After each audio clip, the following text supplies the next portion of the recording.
I am sure sports. You know me there, from coast to coast representing. I mean, I say this is righteous representing for Omar. You don't know, come get the sports over here from near and far. Boy.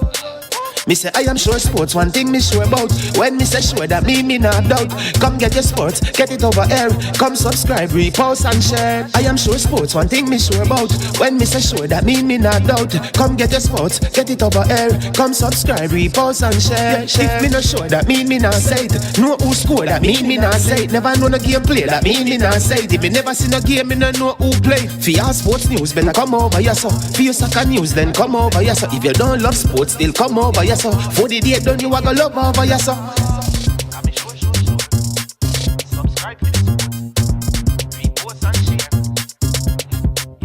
So when it comes on to behavior concerning football, Jamaica is decent.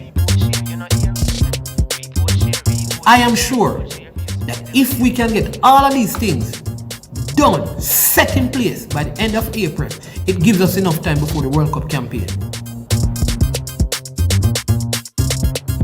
Not afraid of no Brazil, no Argentina with these crapper players. We are good enough. Remember to like, subscribe, share. Listen, comment, let me know what your thoughts are. Jamaican herbs and spices add delicious, bold flavor to your next grilling experience. Flavoring sauce, a marinade, basting, condiment, or topping. Trick Nick Jerk Barbecue Sauce. Jerk Marinade gives your meats and vegetables authentic Jamaican jerk flavor. The spices are directly from Jamaica. Spices like jerk seasoning, allspice, Scotch bonnet pepper, fresh scallions, thyme, ginger, and garlic. The key ingredients to a great jerk marinade. 0% sugar and low in sodium. You want to try it?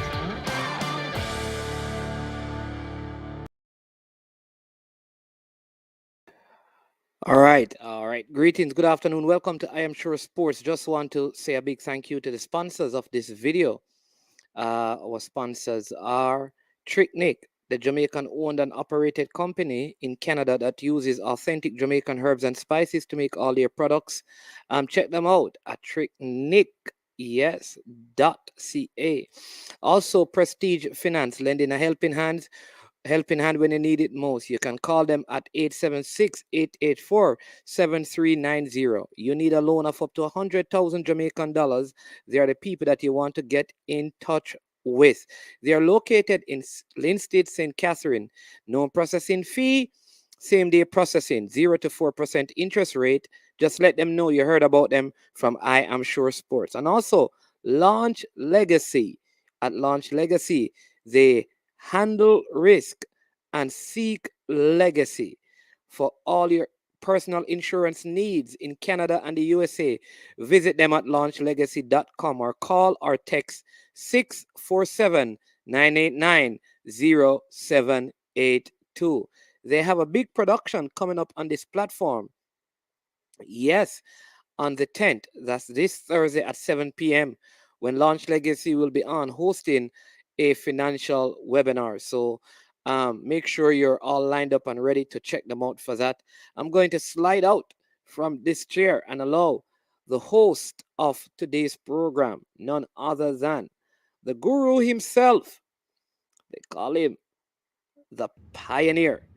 And of course, you know, he's going to have the great one, G Star.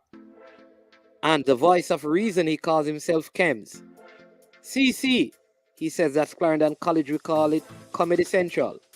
And definitely, Chris Lynch from the Lynch Mob will be on as well. So we're going to move out of this chair and allow the big man to jump on and lead the show.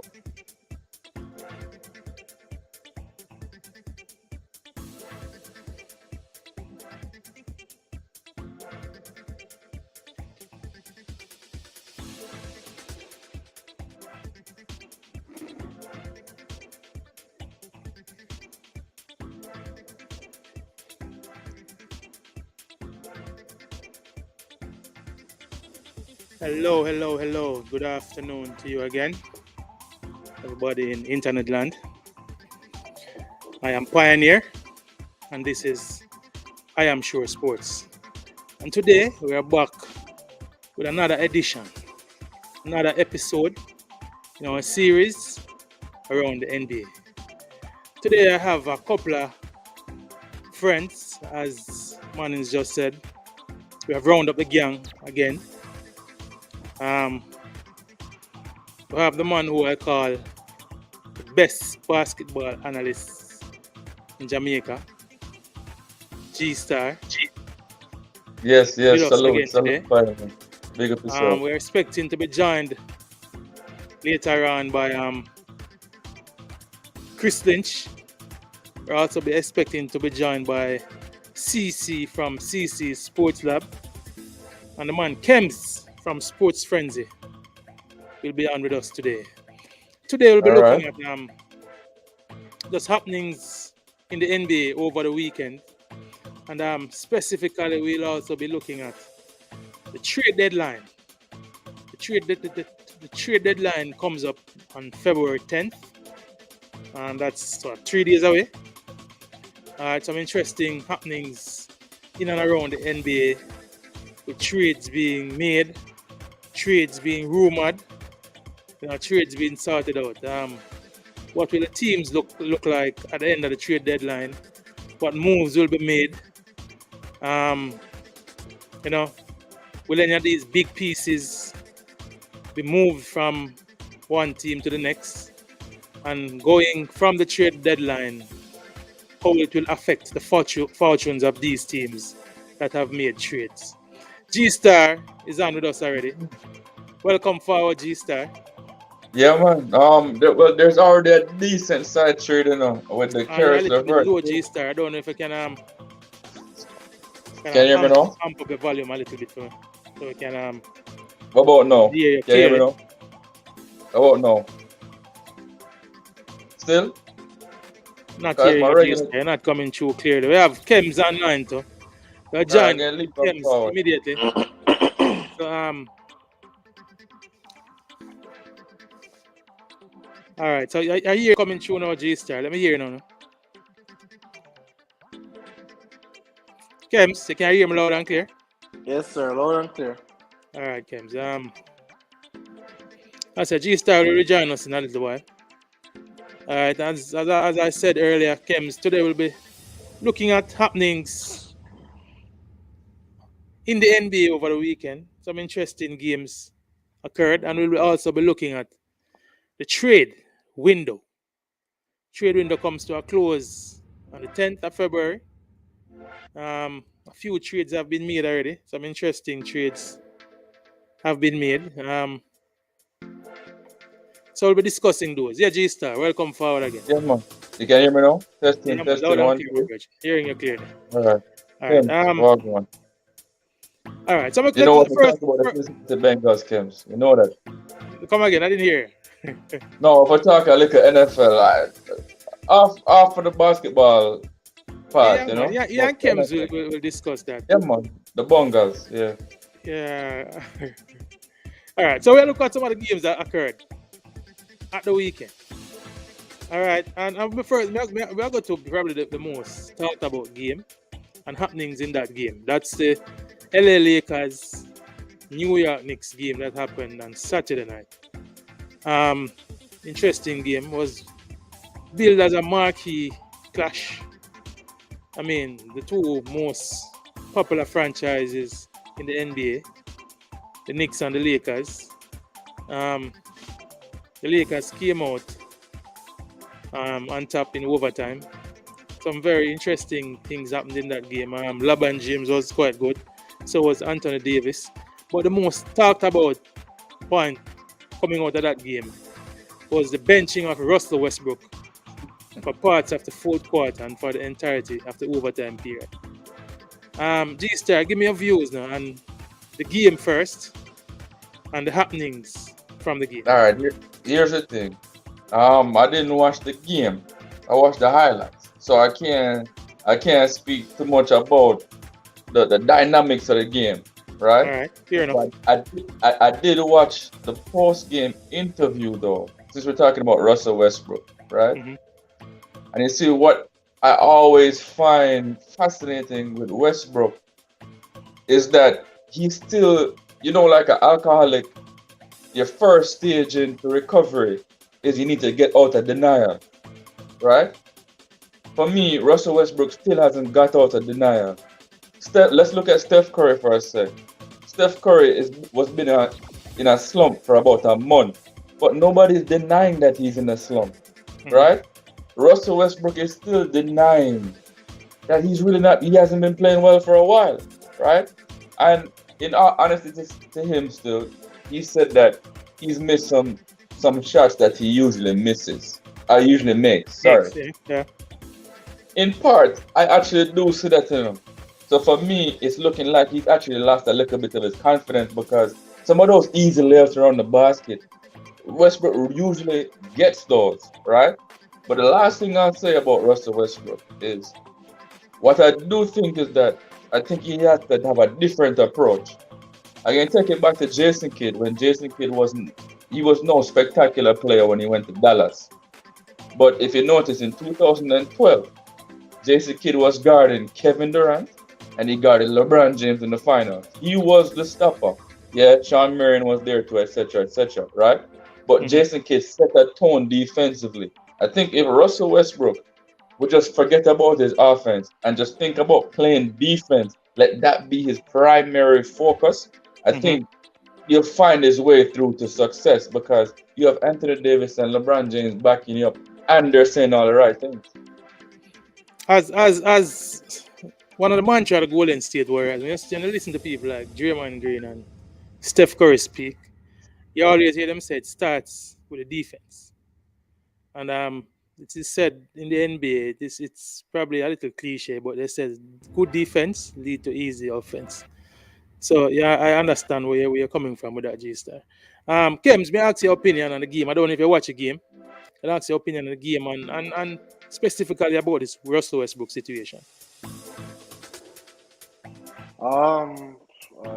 Good evening again. I watched the game. I think it was a tale of two halves, of course. But if you watch the New York Knicks over the whole season, that's who they have really been. They go up by 17, 18, 19 points, and then they end up losing the game some way, somehow. I thought the Lakers came out flat, as they often do this season. And then, I don't know what the halftime talk was about, but I think they held the Knicks to 13 points in that third quarter after allowing 71 points in the first half. So I think that was a shift that changed the game. Obviously, LeBron played well, AD played well, and Malik Monk played well as well. The Lakers, they're still in the play-in, but I think they'll be all right. As we spoke about on the last show, I think that they'll make it to the playoffs. As it relates to Russell Westbrook, listen, I've said this on many different platforms. Russell Westbrook is who we know he is. He's always been this kind of player. He's going to turn over the ball a lot. He's going to go 100 miles per hour. He's going to make some crucial mistakes in games. But that is what you sign up for when you sign Russell Westbrook. If you want somebody who's going to play hard, if you want somebody who's going to give you quote-unquote production, if you want someone who's going to give you those minutes when LeBron and AD is out, then Russell Westbrook is your man. But if you want somebody who's going to lead you to the promised land and help you to win a championship, I don't think Russell Westbrook is that guy. He scored 5 points and 1 of 10 from the field. Right? That is absolutely anemic, and I don't believe that that is any superstar numbers. G-Star said that play on the defensive end. I don't think Russell Westbrook ego would allow him to do so. So I think he's lacking confidence. As you look, you saw Staples booing him. You see him trying to shoot, and the Staples crowd shouting no, shouting no, don't shoot. So those things are getting in his head. And LeBron obviously as the leader and AD, tell him, hey, just shoot the ball, just play basketball. But Russell Westbrook is who I thought he was and who I thought he'd always be for this team. So, I'm not really surprised. I think Pioneer, hold on, Pioneer, before you go, let's say one quick thing. And Kem said it. For me, there's a misnomer, right? We've always heard Russell Westbrook, he leaves everything out on the floor and he plays so hard, right? But there's two sides of the ball in basketball. And There's offense you went exactly where and you defense. have gone exactly where I was going, G Star. So if he can play, so people always say he plays so hard, he plays, but have they watched Russell Westbrook play defense and his attention to detail on defense? No, go ahead. Fine. Yeah, man. But first, we're going to welcome Cashered. Cashered is back with us in the chat. Welcome forward, Cashered. Good to know you could join us today again. Appreciated your patronage and your comments on Saturday. Well, as G Star, we have spoken on this many a times. My views on Russell Westbrook is universally known. I've been chided, beaten, ridiculed for suggesting about 5 years ago that I rated Draymond Green as a basketball player over Russell Westbrook. You know, people that we spoke about that ad nauseum. The things that Westbrook are displaying now are things that I've spoken about. Firstly, he has always been a poor and deficient defender. I want to take you back to a game that happened on, was it Thursday or Friday when they were playing the Clippers? There was a back and forth going down in the last minute of the game. I think AD had an alley oop, and Lakers went up by 2. And then by one, yeah. And then Reggie Jackson was coming down the floor, skipping down the floor actually. And Westbrook went to double team him, but I can't understand his defensive positioning. He was caught totally out, allowed Reggie Jackson to spin and find himself under the basket for an easy layup. And that was a game. AD came down. And I've spoken about this on so many occasions. I could point out probably a dozen defensive lapses by Westbrook that has cost his team. And a lot of these have come in critical moments of the game, in the last minute and a last play. And in close games, you know, he's a defensive liability. And his shooting percentage is always mediocre at best. You understand? So people citing him as this great superstar. What you give him credit for is his effort. He plays hard on the offensive end.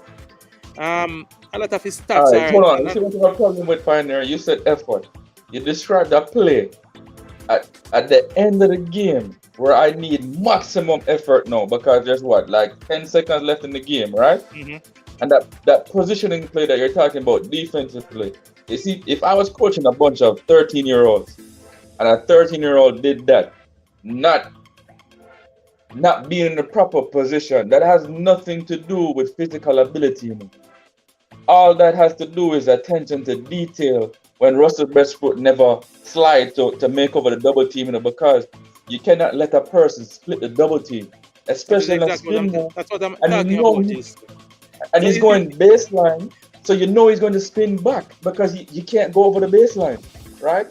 So when you talk about effort, Pioneer, that doesn't show me effort. That actually shows opposite of what you're saying. That's a lack of effort. And guess what? No, I said effort and offense. I'm not talking about.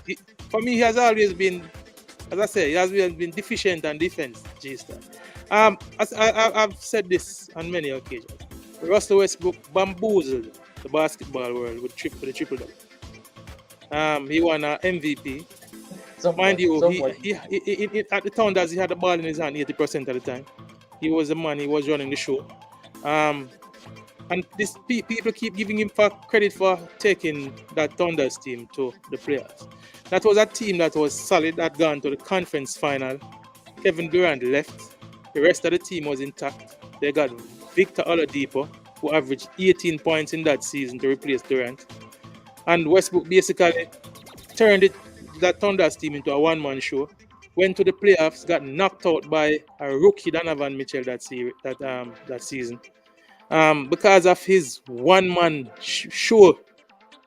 So in a team like the Lakers, I've said this to persons all the time. It took Westbrook being in a good team to expose him. When he was with bad teams, he got away with doing what he wanted. And he would put up these numbers. A lot of them are from a car, stat pad. Saying, refusing a layup for kick out to forget a assist. Basically overriding a big man forget a rebound. And people would take that as him, putting up great numbers and feeling like he's this great player. But for me, as I said, Kems put it well when he said he's exactly who he is. You can put him in a bad team, he will get those numbers, he will win you a few games. But to put him in a good team, expecting him to play some team basketball, you're going to be disappointed. Which is the essence exactly what happened. As to the rest of the game, I agree with you, Kems. New York came out hot. They cooled off in the third quarter, and the third quarter was the Malik Monk show. I'm impressed by this player. I saw him in Charlotte, didn't think much of him, but since he has come to the Lakers, he has been showing sparks and signs of greatness. I look to see how he evolves for the rest of the season. And persons are now talking about him being the third member of that big three instead of Russell Westbrook. It's interesting how the Lakers will treat with Westbrook for the rest of the season. This is the second time he's being benched at the end of a game, so it's kind of interesting to see how Frank Vogel will deal with it on the back half of the season, if this will become a regular thing. When he was traded, I advocated for him to come off the bench. I thought that playing with people like Carmelo Anthony, driving and kicking out the shooters might be the best bet for them to utilize him. Obviously, his ego is at play. They want to keep him as a starter. I can't see him playing with LeBron James, with LeBron James being the primary ball handler. And I said this to people all the time. On the ball, with the ball in his hand, Westbrook is not much. And without the ball in his hand, is nothing. So he can't play off the ball. He doesn't cut well. He's not a good outside shooter. So as to how they'll utilize him, it's gonna be kind of interesting going forward. But feel no way, the talent and the potential is still there for the Lakers, and it's still there for Russell Westbrook. This I'm gonna push back slightly. You said with the ball he's not much. No man, Russell Westbrook, he has the talent, has the potential, but averaging 4 turnovers, though, G-Star. Averaging 4 turnovers per game is an issue. Are you turning over the ball? I've seen maybe 3 games this season where coming down the stretch, the ball in his hand, less than 20 seconds left. You have a turnover. And I agree. And basically that is a game. Russell Westbrook's greatest downfall is his mentality, which is true. Everybody know that about Westbrook. But at the end of the day, though, he's never really been coached. This is why people think that it would work in LA now, because they think that, boy, LeBron will be able to harness the Russell Westbrook energy, right? Clearly, harness that reigning. You're probably saying reining him in more than honest. Yeah. You're right. But he has been a loose cannon in the teams that he has been allowed to do.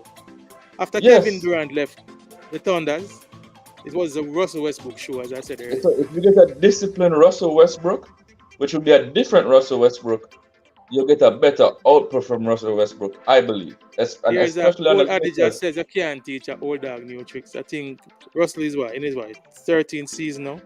Or 11th, 13th season. I can't see him changing. I can't see him adjusting his game. The Lakers are nothing to play with, though. Believe me, they're nothing to play with. Draymond Green was talking about it, and he said, no disrespect to Phoenix, no disrespect to Utah, but the team that he's really, really watching is the Lakers, which is true. All right, so let's discuss that. Kems, give me your opinion. How do you see the Lakers panning out in a 7-game series versus Golden State or against Phoenix? So I give them a better shot against Golden State than against Phoenix. But I would prefer not to play those teams in the first round if you're LA. You want to get another playoff series under your belt.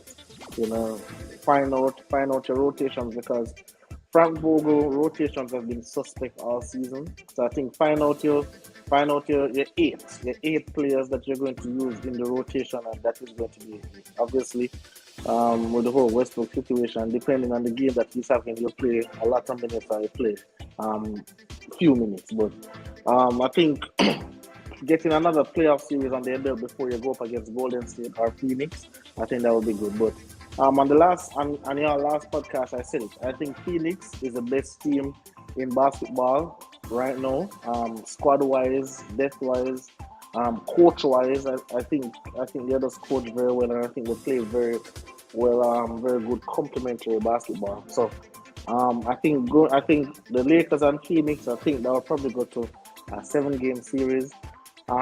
Golden State, I think the Lakers, if Anthony Davis continue playing how he's playing now, if LeBron continue playing how he's playing now, and if they're healthy, I think that they can beat Golden State in a 7-game series. I'm not as scared of Golden State. I'm not sold on Golden State this season. And I know yes, Clay is back and Steph is, but I would pick the Lakers for that one. But J-Star, how you see a series between the Lakers and either of those two teams? All right, that's a good question. For me, I have the Golden State Warriors going to the finals, right? I think with Wiseman coming back especially, and Clay and Wiggins, and so they have a lot of scorers. They have a lot of They probably have the most playmakers, right? And in terms of finishers, they have an abundance of finishers, right? And then they're the number 1 defensive team in the NBA, right? And that says a lot. And that's without Draymond for the last few games, so it speaks well to their system, right? Now Phoenix, I think Phoenix is like second offensively and third defensively, or vice versa. So Phoenix is in the top 3 in terms of offensive efficiency and defensive efficiency, right? But here's the thing with Phoenix when it comes to the Lakers now. Are we saying Chris Paul and Devin Booker is better than LeBron James and Anthony Davis? I know it's a team game, but when you break it down like that, the Lakers have a big advantage. They lost last year in the playoffs to Phoenix. AD got hurt, right? Mm-hmm. I do like Miles Bridges. I do like Cam Johnson. I prefer Cameron Payne as the backup over Elfrid Payton. They got Bismack Biyombo, and I like their new rookie playing center. I can't remember his name right now. Big addition. Biyombo is a big addition. Yeah, my shot blocker can catch the loop, and I think they already have JaVale McGee, so they have an abundance of big players. And then now DeAndre Ayton. Here's the thing with DeAndre Ayton now. They're executing well offensively. This is Phoenix I'm talking about. They're executing well offensively in the regular season, but they made one mistake last season that I still think they're making this season. They're doing a better job of it, but it's still a slight mistake. And it's not feeding DeAndre Ayton more. So in other words, just throw him the ball in the post and let him go to work. All right. Yeah. Right. So I think that is they're not running that program right. But so when it comes to the Lakers should dominate because they have better players. The only thing with the Lakers is their defense. When you're bringing in guys like Carmelo Anthony, Austin Reeves, then you have Russell Westbrook is not a good defender. Monk is not a good defender. So defensively they're kind of weak, but offensively you have to give them that. Hold on. James wants to say something, G-Star. Yeah, go ahead. We're going to start out of this conversation, and then we're going to look on the trade window. We want to spend about half hour looking at the trade. I have a question, G-Star. Yeah. So you're saying that the mistake Phoenix made last season wasn't not the mistake. A mistake, not the mistake. A mistake. I thought they fed DeAndre in all playoffs, especially in the Lakers series where he was an absolute beast. I don't think. Man, he did. The reason why Phoenix lose, let me tell you, the only reason why Phoenix lose was because there was no one on Phoenix was able to stop Giannis. That's the only reason Phoenix lost. All right, so may I give my little piece and both and Phoenix and Lakers versus both teams. All right. You hit the point, G-Star. I'm going to start with the Golden State Warriors. All right. The Lakers don't defend the three well. Golden State is loaded with shooters. All right. When it comes to Anthony Davis, I've been watching him. Anthony Davis and Draymond Green came in the league at the same time. I've watched Draymond Green at 6'6", 6'7", defend a 6'11" Anthony Davis on many occasions. Always had his stick. An early game in this season, when you go back to the playing game last season, Draymond Green guarding Anthony Davis is almost like is a sure shot to limit his production. All right, it has happened. I've seen it 20 times over and over. And in series versus the Pelicans versus the Warriors, I've seen Draymond Green in game shutting down Anthony Davis. It happened last year in the playing series, as recent as last year. So when it comes to LeBron James, what the Warriors have is a lot of bodies to throw at LeBron James. Klay Thompson can guard him. Andrew Wiggins can guard him. Draymond himself will take turns guarding. If they want to put the rookie Kuminga, if he's put in the rotation in the playoffs. Not to mention, come on, remember say Iggy won Finals MVP no Kems guarding. How long ago was that? Yeah, but I'm Kems. We're talking about different bodies to throw at LeBron. No, we have through the course of a game. Hey, Pioneer, we have to have some respect for LeBron James. If you can't come on here, hold on the Pioneer, man. You can't come on here and tell people, say, Andre Iguodala can guard LeBron James right now. That's absolute guard. We're talking about LeBron James in his 19th year in a Kems. What you mean? We're talking about an Iguodala who has been playing. I'm not going to tell you he's going to guard him for the duration of 40 minutes. If LeBron will take 40 minutes. I'm just saying. All right, Kems, in a game early this year, you know who was guarding LeBron Warriors versus Lakers, and actually they're gonna play this week. We're gonna see them. I think this Wednesday or Thursday they're gonna play again. You know who was guarding LeBron James in the first Golden State Lakers game this season? Andrew Wiggins. That was the first game of the season. But what Andrew Wiggins did a great job in guarding LeBron James, and I'm saying in past series we have seen Klay Thompson guarding him for stretches, and I'm saying that Golden State has more bodies now to throw at LeBron James, who is 36 going 37, who is in his 19th season, not that agile as he used to be. All right, when you look at people like Otto Porter Jr., the Golden State, that's what I said to you in the last podcast, Kems, that Golden State, unlike a lot of teams who play a 9-man rotation, I can see Golden State using a 12-man rotation come playoff time this year. And I think, as I said this already, I think in a Lakers versus Warriors 7-game series, I give the Lakers 1 game. Versus the Suns now, what Phoenix has done in the off season. And I think this is gonna argue with. All right, for me personally, I think Golden State is the only team that can knock off Phoenix in the playoffs. Whether if Phoenix gets past the Golden State Warriors and make it to the finals, if they meet the Bucks again, they're gonna beat the Bucks. What they have done in the off season is they have, and not only in the off season, they got JaVale McGee in the off season, which is another big body to throw at Giannis.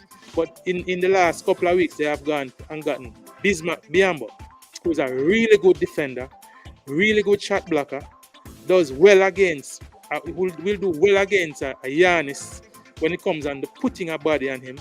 So Giannis won't have that free lane to drive to the basket again if they meet Phoenix. I don't think those two teams have met yet this season. I can't remember them meeting. I'm interested to see how, when they meet, that's the Suns and the Bucks, how they meet, how that meeting will go. But for me, the Lakers, I can't see the Lakers making it past the conference semi-final this year. They are a deficient team. They play a little or no defense. AD coming back has given them some rim protection. He has been blocking shots. He has been playing good on the defensive end. But when it comes playoff time, we know that playoff is a different. But you know what? It looks like the Lakers are going to go against Warriors or Phoenix for real now, because I think the Lakers are probably going to be in the playoff game. Well, we'll see. On the play-in. Playing game. But we'll Alright, so see. They may get the 6th or the 5th spot. That 80's back. I don't see it happening. So we can move, and with that now we're gonna move directly into the trades. And me tell you why I can't see them making it, because I don't see them passing the Clippers. And as I mentioned, the Clippers, I'm gonna just segue into the trade, into the trade window and into the trades that have happened. The LA Clippers has made a very interesting trade. You know the trade we're talking about, G-Star. They have gotten Norman Powell and Robert Covington. They sent away Justice Winslow and Eric Bledsoe and Kevin Johnson. And I think there are some picks and going both ways. I rate Norman Powell. I've rated him since he was in Toronto. I liked him at the Blazers, and I think that he'll be a good pickup for. I think he's a good pickup for the Clippers. If they get back Paul George, I can see them making a push. So I can't see the Lakers getting up the standings. Because who are they gonna get past? I can't see. No, the Lakers are competing with Minnesota for 6, Minnesota and Denver for 6. Minnesota, all right. So as it stands right now, all right. Mavericks is in 5th. I think Mavericks will maintain their spot. They should. The Jazz are in 4th. As I said, the Jazz was in free fall with the return of Donovan Mitchell. The Jazz will steady themselves. So who's at 6? Minnesota? As it stands at 6 now, Denver is at 6. But as I said in the last podcast, Minnesota 7? Minnesota is at 7. The Clippers is at 8. So it's going to be tough for them to get to 6. It's going to be. I don't think they will get to 6. I can't see them passing both the Clippers, or I can't see them passing the Clippers, the Timberwolves, and the Nuggets to get to 7, to get all the way up to 6. Gentlemen, all right. Let's look. Let's be honest. We have seen the Lakers at full strength. We have seen them with LeBron James, Anthony Davis, and Russell Westbrook early in the season. The Lakers have struggled to beat bad teams. They haven't beaten. Tell me one game that the Lakers have beaten a good team. They have struggled to beat bad teams. Right, sure. They have struggled to beat the Thunder. They have struggled to beat the Rockets. They have lost some games. Whenever they come up and they have struggled to beat the Kings. Whenever they come up on a team like the Memphis Grizzlies, they get beaten. They got beaten by Golden State. The Lakers have been struggling all season. I can't remember one game that the Lakers has won convincingly where it's yes. Where they blow out a team here, all their games have gone down to the wire. Even the games that they have won, a lot of their wins have come in. Yeah, that's true. That's true. So outside of the and I said, it starts on defense. The Lakers has been deficient defensively, and I think that will be their Achilles heel going throughout the rest of the season. Kems, I know you disagree with me, but may I give you a chance to say something like that. And then we're going to look at some trades. All I'll say is those 3 players haven't played much this season for me to form unbiased opinion, right? But all I know is that if I'm supposed to get a healthy LeBron and AD for the remainder of the season, I would take a healthy LeBron and AD over Minnesota, over Denver, over Clippers. I'd take a healthy LeBron and AD over that for the remainder of the season. That's what I would do, but we'll see. But they have to what they have to do now, Ken. They have to put together the wins to get them up the team. They're gonna have to go on a run. I don't think the Lakers have had a 5-game winning stretch since the season has started. But which one of those teams have?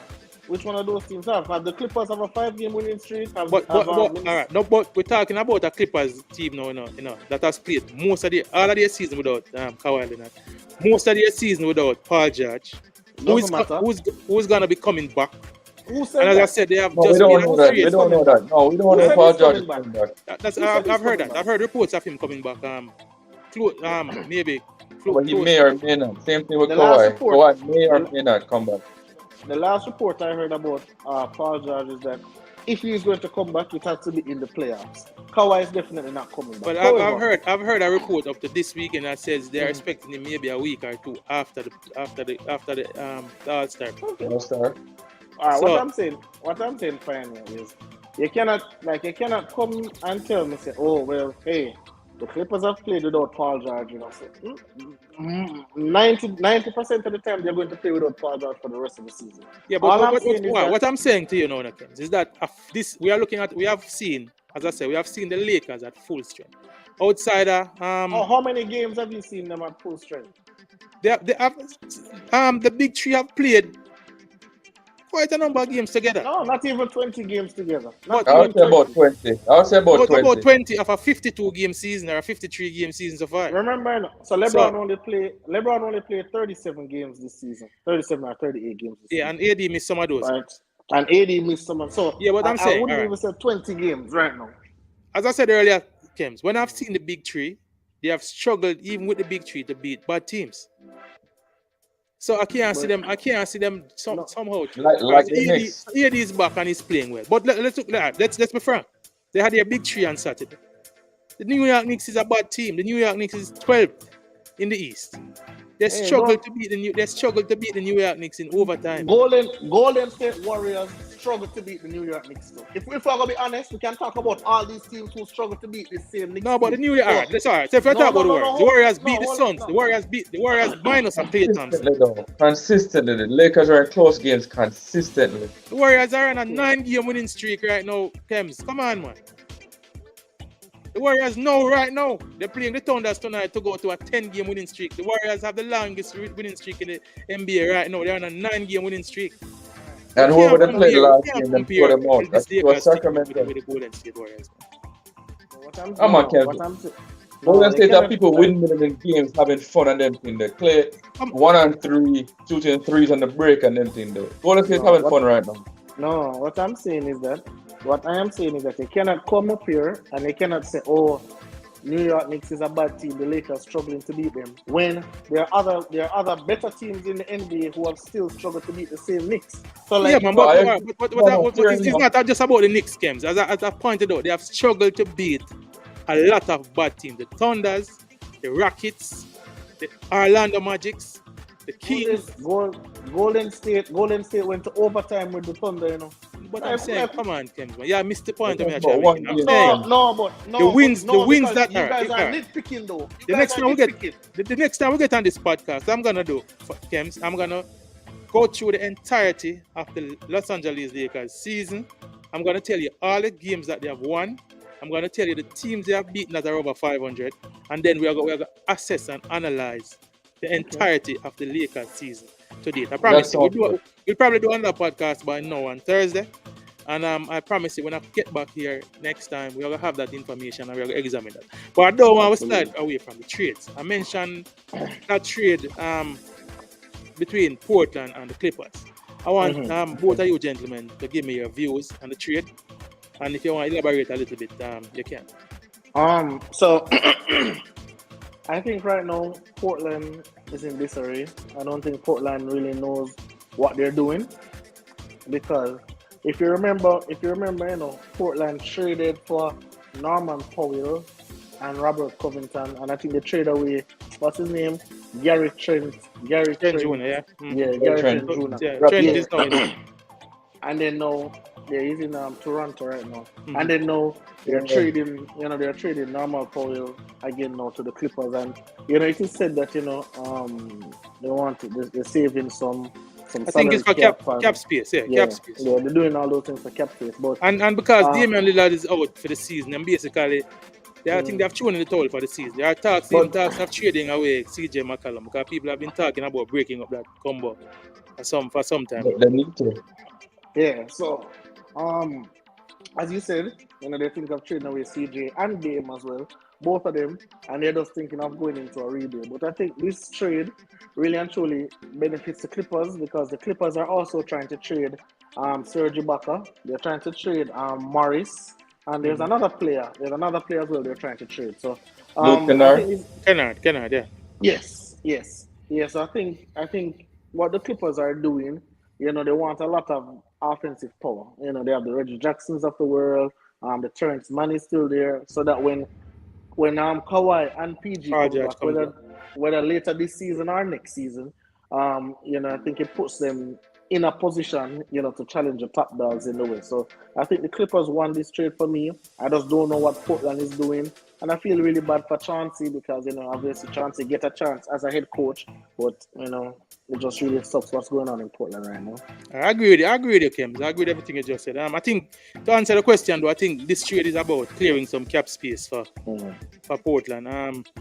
And Clippers, even though they are without their two superstars, I think the owner of the Clippers, Bama, is a man with a winning mentality. This trade actually puts them further over the salary cap. They're gonna be paying more luxury tax than they have already been paying. So for your owner, take that on, even in a season that it looks dismal with them two superstars out, saying that, listen, we will take this on because he doesn't believe in tanking, he doesn't believe in a losing season. He's going for it even when the odds are stacked against him. I think it's a big bold move. If by some chance they get back both Paul George and Kawhi Leonard, it's gonna be, and well, dependent on what condition both gentlemen come back, or if they come back, what condition they come back in, then we could see the Clippers making some noise at the end of the season and going into the playoff. Another interesting trade, G-Star, I heard of this morning was Caris LeVert going to the Cleveland Cavaliers. I don't know if you heard about that trade. Yeah, man. I spoke about it earlier when we were talking. I think that one is more noteworthy because the Portland Clippers is like two teams that are going to get knocked out in the first round anyway. It don't really mean much in the grand scheme of things. But this one here, though, Caris LeVert going to Cleveland, I think it's not huge, but it's a biggie, right? Yeah. The reason why I say it's a biggie is because Caris LeVert can drop you a good 20 points per game, right? And since Colin Sexton went out, they're missing that type of two-guard wing player because Evan Mobley's playing well, right? My baller, Darius Garland. Laura Markkinen. Okay. Laura Markkinen, right? Laura Markkinen is my baller, my little up-and-coming baller. And Jared Allen from the Nets. So they're all playing well defensively. And what I like is what Cleveland is doing is they're being a little unorthodox, having twin towers with Evan Mobley and Jared Allen. It's working. And then sometimes they'll put Laura Markkinen in a 7-footer at the 3, right? Because you don't know, you have Kevin Love and Chetty Osman and all of these guys. So all in all, though, Cleveland has a nice squad. And what they're going to do, they could be, with this move, they could be the Atlanta Hawks of last year. You went exactly, J-Star, you took that. It's almost like you were reading my notes, Bridget. Because I was saying that same thing. What I do. Yeah, man. Great. Them say great minds think alike. I see Chris Lynch throwing a punch at your Kems. Saying happy to see Kems admitting that LeBron going for Westbrook is a big mistake. But Chris Lynch, you should be in the chat with us, Bridget. I don't know why you're up in the comment section. I chose stones. But back to Cleveland still. Back to Cleveland. I thought G-Star, this is what you expressed was my exact sentiments. This Cleveland Cavaliers team, with this acquisition of LeVert, is going to make some trouble, going to make some noise in the playoff. They're a scary young team to play. As I said, they have some experience on the bench. I saw Kevin Love in their last game knocking down trees like his name was Steph Curry or Klay Thompson. We all know him is a shooter. We all know that he can shoot the ball. But I didn't know he had it in him still. The youngsters are playing inspired basketball. I made a comparison between them and the Hornets in the last podcast, and I said that what I like about Cleveland is that they play team basketball. Unlike the Hornets, who is almost like a showtime thing. Each man, Bridges want to highlight Lamela, but these guys play together and they play for each other. They are sitting at third in the East right now. I think with this acquisition, for me, they can make some noise. They can make some trouble. They're gonna be a scary team for any team to come up and in the playoff. Whoever meets them in the first round, they're gonna knock off a more fancy team or maybe a couple of more fancy team in the playoffs. Trust me. Kems, what's your opinion?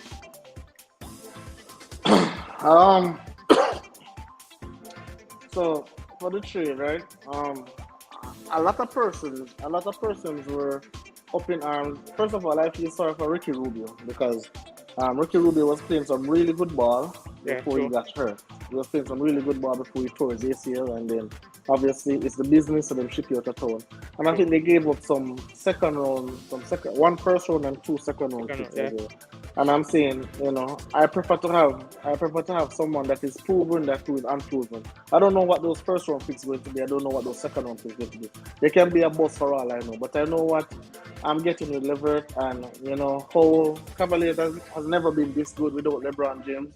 So I think they're just going all in right now and just trying to see, the East, there is no outright number one in the East right now. So I think the East is really up for grabs, even though I think Milwaukee is just going through the motions onto the playoffs and then they turn it up.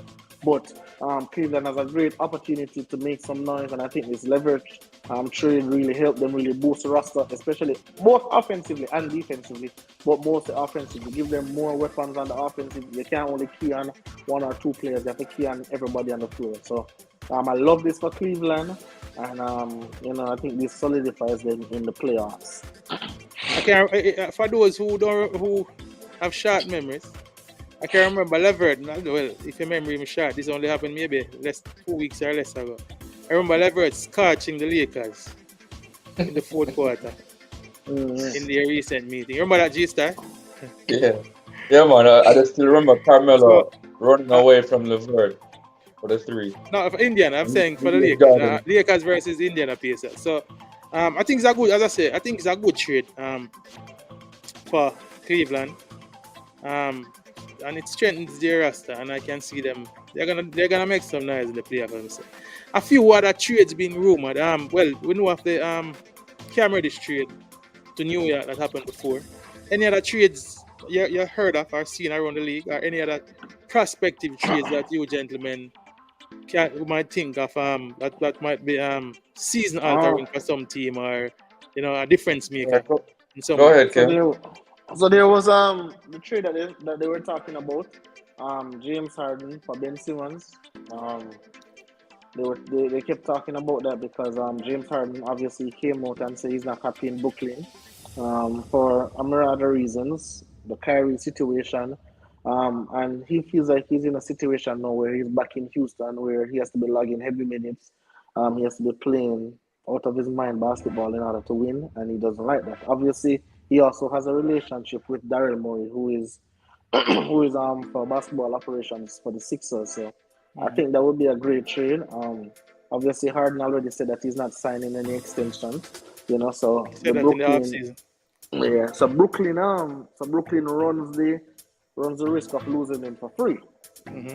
So there was a thing for say, hey, Ben Simmons and another player for James Harden. And so that is what is being rumored now. So we have to wait and see. There was also a 3-team trade between Philly, the Kings, and the Nets. Just now I was reading that the Nets say that they're interested in Jeremy Grant from the Detroit Pistons. So there's a lot of the Nets have to do something. They're on an 8-game losing streak. KD is 2 or 3 weeks away. They're in ninth place in the East right now. They're in 7th. I think they're in 7th. Are they in 7th? 7th sliding down. 7th and going down. 7 going down? Okay. Yeah. All right. So by the time KD come back, it's probably 10th or 11th, right? Because James Harden is out with a quote-unquote hamstring injury. But if we know anything about James Harden, when the going get tough, he starts to bail out on you. So it's only a part-time Kyrie, and within the next 9 games, I think 2 of those games are away for the Nets. So Kyrie will only play in those 2 games and won't play in the next 7. So your guess is as good as mine how the Nets will do. But I think that the Nets are in big trouble, so they need to make a trade and they need to do something. J-Star, give me your opinion on that, please. All right. Let's talk a little bit about what Kim is saying. So, as a Nets fan, I'm bringing a Nets perspective, right? The biggest thing is not the roster with the Brooklyn Nets. The biggest thing is the coach, right? He's absolutely abysmal. So that's a key factor in the Brooklyn Nets as to why they're just not playing well without KD because So basically, G-Star, you're saying that they are in the position they are in now because of coaching. a big not only I can't just say that's the only reason, but that's a big reason, right? What Steve, I was been talking about this. What Steve Nash, he doesn't like them don't build the side in terms of the chemistry and like a baller like Cam Thomas, the Brooklyn Nets fans at the start of the season had to be on him to play Cam Thomas. Well, the rookie doing Right? it, the rookie. No, it don't matter. If he deserves to play, he deserves to play. Cam Thomas deserves to play, right? Just like Kuminga in Golden State, he deserves to play, so he gets more playing time. Well, Cam Thomas has proven himself probably in the last. Because I've been watching him carefully over He the gets last. time now. He gets 15 time games. now. Maybe 10, 15, 12, 15 games. Yeah. And he has been proving himself. He has been scoring, he has been defending, and the coach has been rewarding him now with additional minutes. I know that. But what I'm saying is, coming into training camp, you should already know that he's one of your better players, is what I'm saying. You understand what I'm saying? Mm-hmm. And then now, there are some ballers like Edwards and Bruce Brown. And you see the role, what I'm really talking about, I'm really talking about the role players. How he's juggling the role players has been absolutely horrible. Like, he's the worst coach I've seen in say, professional sports since Mike Singletary, who used to coach for the San Francisco 49ers, a different sport. All But right, back so to the trade now. coaching Back to the aside, trade. I was saying, coaching Yeah, aside, man, back to the trade. how do you view, Yeah. Harden's presence in the team, the possibility of a trade happening? All right. Now let's look at this rationally now. If James Harden goes to Philly and Ben Simmons goes to Brooklyn, that would mean that no Philly has another player who's actually playing in games because Ben Simmons is not playing. So why would the Nets make their competition better?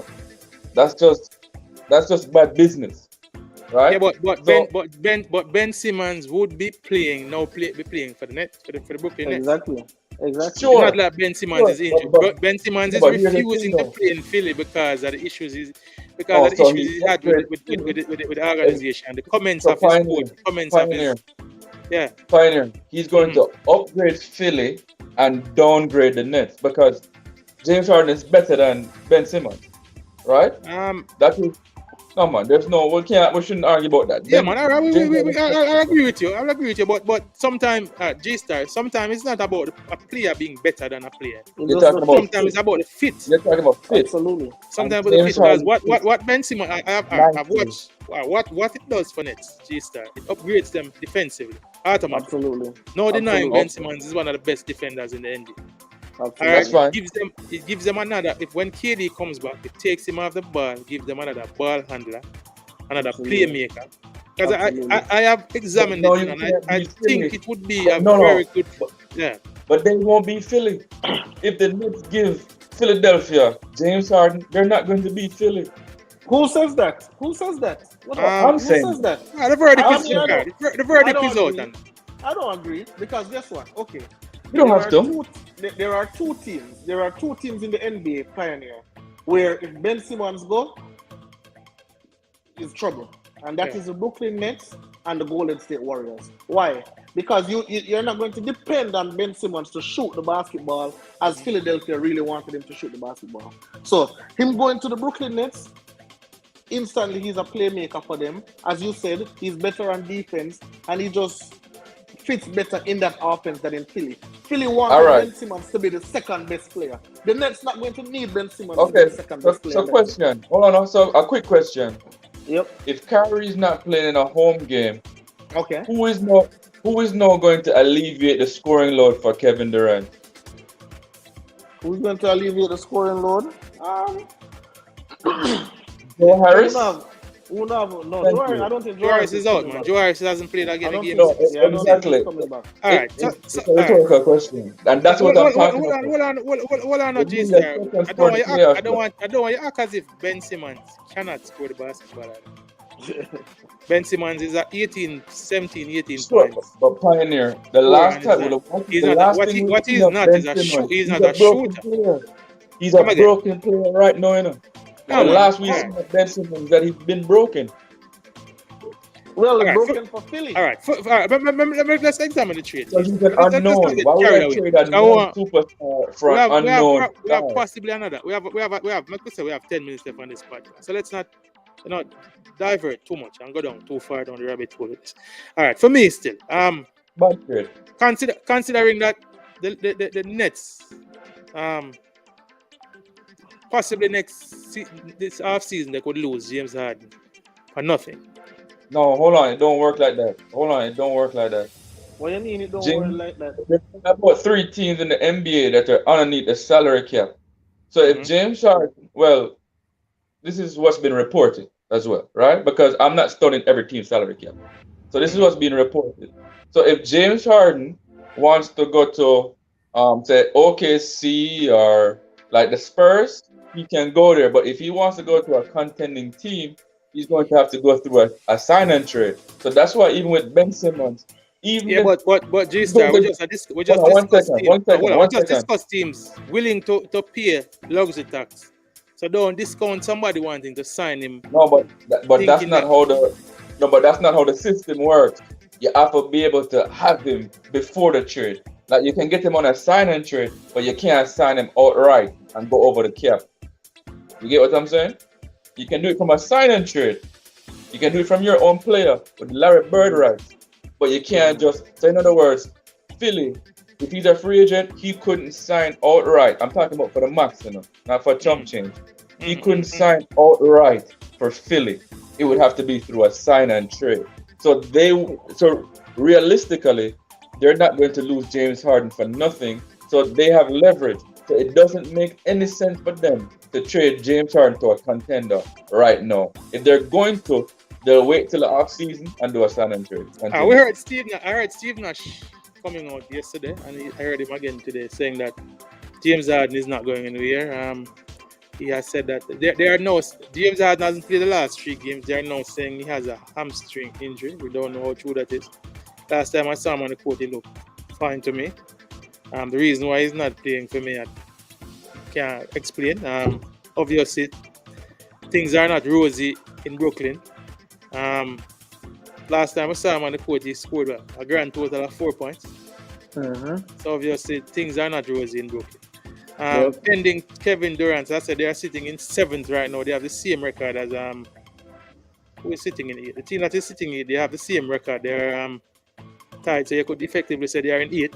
This is a team that was sitting at top of the East last 3 weeks ago. They're in a free fall, as I said on the last podcast, losing 8 games straight. I don't see things getting better without Kevin Durant.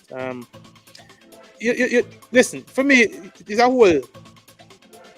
All right, Kyrie is an unstable. And when I say unstable, I talk about mentally unstable. And for me, James Harden is of a similar nature. The thing at first glimpse them shut out of town. They're always in some dispute with some organization. It's just a bad combination to have those 2 players in on the same team, and the situation is further compounded now by Kevin Durant's being injured. So it's just let's see what happens though. Let's see the trade window close in 3 days. Let's see if the Brooklyn Nets make this move. And they won't. All right. The other question I want to ask, gentlemen, and we are going to close off on this. We'll probably take 5 minutes and discuss and close off with this. Do you see the Lakers trading Russell Westbrook before the trade window? And if so, who could be the possible takers? And what would they get in return? All right, let me just say this before I get to that. Kim's mentioned his name, who I think is a very, very, very big piece at this trade deadline, and I think he will be traded. Is the guy from Detroit, Grant, right? Grant, yeah. Yeah, I think he's a potential gem for whoever gets him. So if the Lakers get him, the Nets get him, Philly get him, anybody who gets him Excellent at a two-way play. reasonable cost, like he's a swing player. You know what I'm saying? Like he can swing the balance of power. Not like Kawhi, but Yeah. you get what I'm saying. Yeah. All right, now if I Add believe it that to the a Lakers, good team. Add it to a good team or a balanced team. yeah, I never thought that he should have left the Nuggets. I thought he should have stayed the Nuggets because they're paying the Agree. exact same money, 20 million a year. Agree. But back to Westbrook now. If I think that Russell Westbrook will be traded before the end of the season, frankly, Not the end of the season, the end of the trade window. Before the trade deadline. Before the trade deadline, and frankly, I don't think so. And the reason why I don't think so is because no contending team is going to want Russell Westbrook, right? I think his contract is a further impediment to the trade. 44 million this year, 47 million next year, right? And then now any team that is young, like a Houston Rockets, for instance, they're talking about like him going there for John Wall. I don't think that'd be a good trade for Houston because he's going to mess up the development of the young players. Mm-hmm. So I don't really see a landing spot for Russell Westbrook really. When just any contending team or a developing team, he's a bad mix for both. And his contract. Kems, give me your views. All right, so what G-Star mentioned about Jeremy Grant, so Jeremy Grant don't want to play for a team with other stars. That's why he left Denver. He wants to have his own team, Mm-hmm. So even when the trade rumors were that the Lakers wanted him, he said he doesn't want to play with LeBron and AD because obviously that's not his thing. For Westbrook, I don't think he'll be traded. The only way I think a trade happens is probably, if they can get a sucker in the trade, for example, like a Portland Trailblazers. If they want to get rid of Dame Lillard, then they can make that trade. But apart from that, people, I don't want any body heel or those kind of people at the Lakers, for Russell Westbrook. Again, what Russell Westbrook offers, especially when hold on, stick up in right there, Kim. You wouldn't swap Westbrook for body heel right now? Not at all. More shooting? No, we don't. I don't need that. Because they already have Malik Monk. You can't shoot as good as the Eagle, but you already have Malik Monk.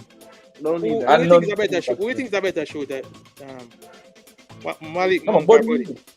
Buddy Hield is a better shooter, but again, what Malik Monk offers, playmaking, offers more than Buddy Hield. Put the ball on the floor, attack the basket, create his own shot. I don't think Buddy Hield can do that. Right? Can catch so again. Huh? Can catch an alley-oop. Malik Monk can catch an as a playmaker, we'll see LeBron talk about it over these past couple of weeks. As a playmaker, Malik Monk is very underrated. Again, take a pin still, Kim. When I suggested that, I think about just getting up from under Russell Westbrook, getting him out of your system, getting him away from your team, getting him. Because right now, for me, it's almost like a distraction to the Lakers, right? Honestly, he's bringing down the team. You're talking addition by subtraction.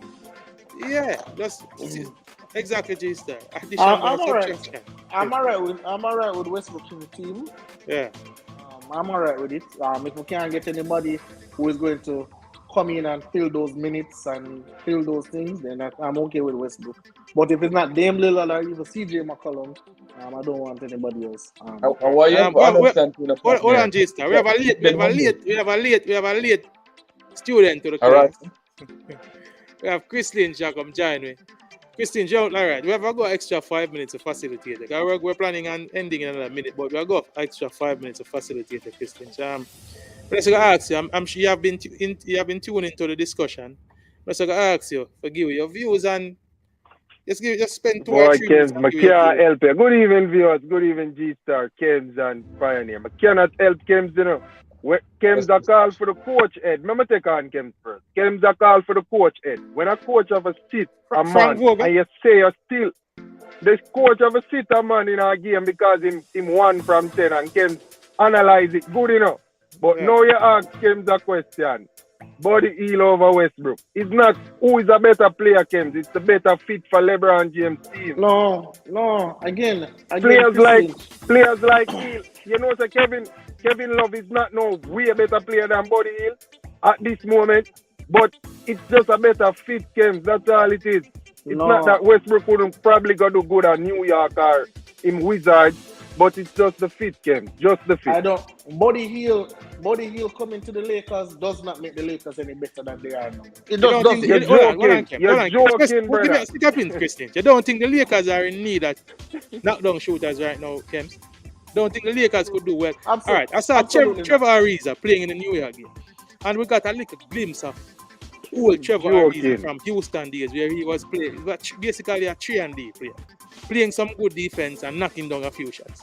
You don't think a player like a Buddy Hield, where LeBron or AD can kick the ball out to, knowing say he's going to knock it down at a 45%. All right, look at this. Look at this. Do well for the Lakers. Look at this pioneer. I've watched Buddy Hield because my school over here, I have a lot of friends from Bahamas. So they put me on to Buddy Hield from a longer time. So I've watched Buddy Hield. I've watched Buddy Hield from a very long time. Coming out of college, going into the NBA. Yeah.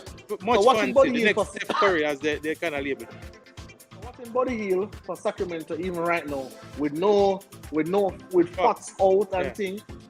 I'm looking at Buddy Hield. He's just not a difference maker to me. No, I think, all right, I stick up in, Kens. I think with absence of Fox, his game has gone down. He and Fox have developed chemistry for me in a Sacramento team. And now that them are run the offense through Halliburton and Harrison Barnes, he's kind of a little bit isolated. So, but then it come back down to the point that Christian Chamek, in a system that facilitates a knockdown shooter, Kens. I think Buddy Hield could be a great because pioneer. Go back to the Knicks game when LeBron drove to the basket. You know LeBron didn't want to go to the basket. Where he looked to a shooter, Ariza, open. You need that, Kems. You don't need because Westbrook cannot play. No, if him cannot play closing minutes, how can you want him in your team? If your coach have to sit there. That's a good question, Chris. That's a very good question. I'm gonna show you something. How do you want a player in your team that your coach don't want to play in crunch time? That doesn't make no sense. Buddy Hield must play. The man You know don't who play him over? Chris You know who play over Westbrook? Harden Tucker. With 2 points, but you know why he play him? Just the effort and defense. Man, and defense. Answer the one that can play defense. Buddy, you can't play defense. It was the effort and defense. It's not that Taylor as a Tucker was doing a marvelous job, you know.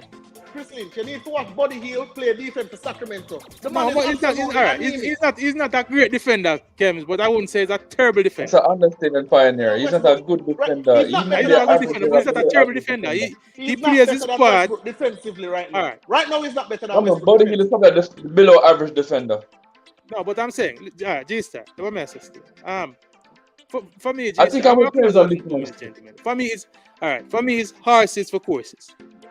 All right. If you are assembling a vehicle, Bridget, and you have 3 wheels, and you have a steering in the vehicle, you don't need another steering. What you need is another tire for put on the vehicle.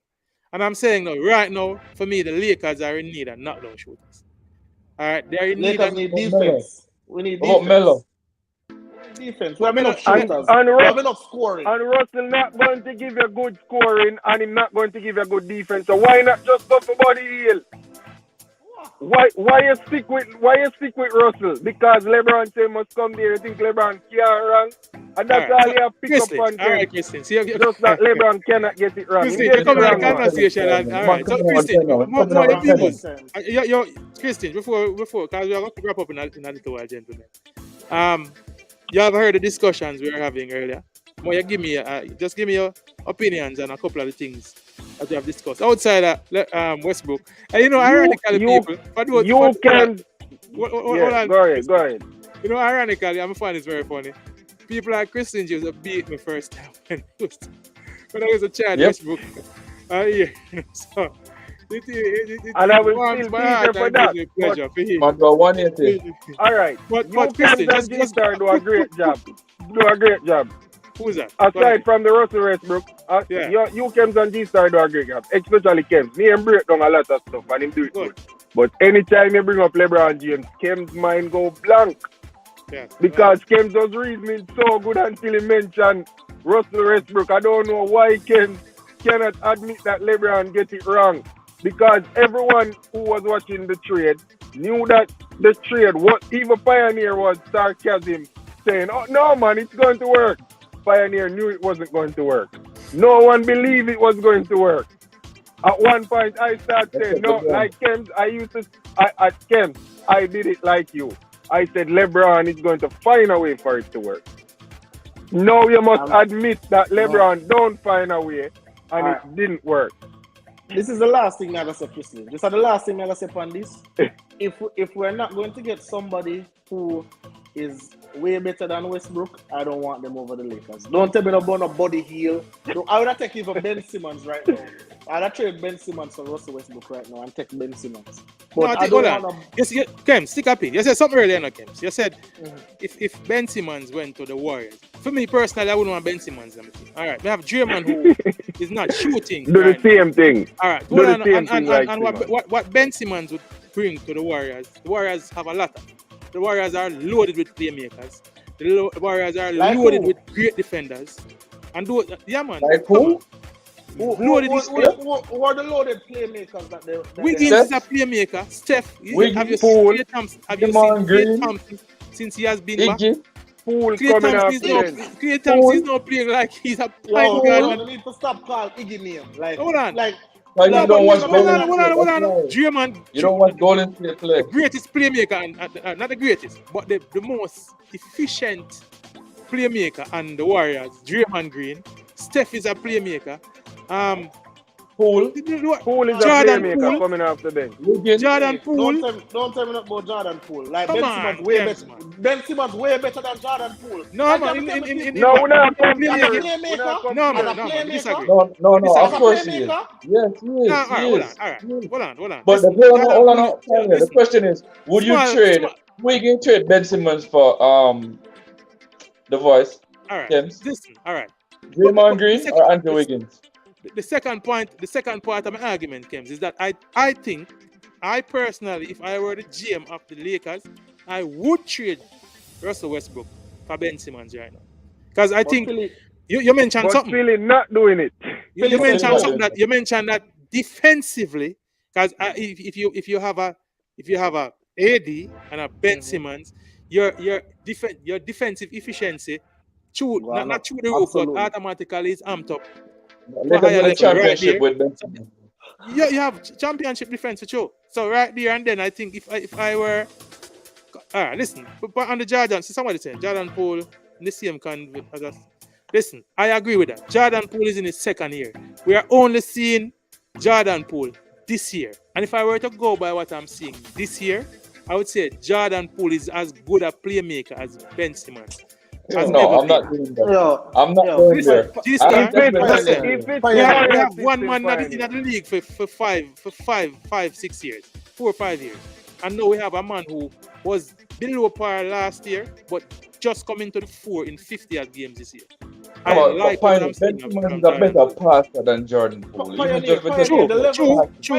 playmaking levels where Ben Simmons reached, Jordan Poole can only dream to reach them levels. But Jordan Poole is a playmaker though. But hold on there, Kim, I want you to understand this. Jordan Poole is a playmaker. He's a playmaker. He's not.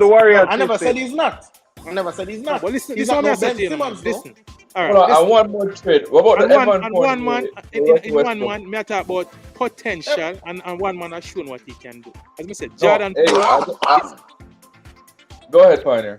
Jordan Poole is on the up and up. I am speaking. I'm here. Demo Dre 9. I said, me talk madness. But me I speak from.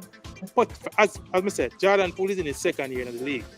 I'm speaking about what I've seen this year and what I think this man will be. I would not remove Poole out of my team right now and bring Ben Simmons because I want shooting. I would if you offered a one-on-one trade right now, Ben Simmons or Jordan Poole, I would not take it. You would take that? No, man. As a good you're crazy. I would take you're crazy. You're crazy. I'm G-Star. You and I have had this conversation in private, G-Star. I fear the Warriors losing Jordan Poole when the rookie contract up because them now can't afford him. Jordan Poole is gonna be a star in the NBA.